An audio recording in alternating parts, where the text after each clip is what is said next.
11 aprel va 12 aprelga o'tar kechasi Pokistonning Islomobod shahrida bo'lib o'tgan muzokaralarda AQSh va Eron o'rtasida kelishuvga erishib bo'lmadi. Bu haqda AQSh delegatsiyasiga rahbarlik qilgan vitse-prezident J.D. Vance ma'lum qildi. U buni AQShdan ko'ra Eron uchun yomon xabar deb atagan. AQSh va Eron delegatsiyalari Islomobodni tark etgan. Eron tashqi ishlar vazirligi ham tomonlarning qator masalalardagi fikri bir joydan chiqqani, ammo asosiy masalalarda fikrlar turlicha bo'lganini qayd etgan. Erondagi nashrlar Amerikaning muzokaralardagi shartlarni haddan tashqari og'ir bo'lgani haqida yozishgan.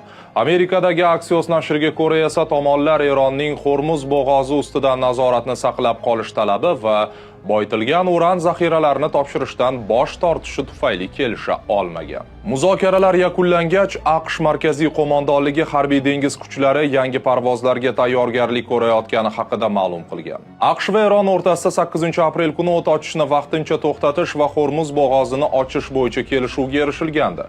Muzokaralardagi muvaffaqiyatsizlik tufayli ushbu sulh xavf ostida qolyapti.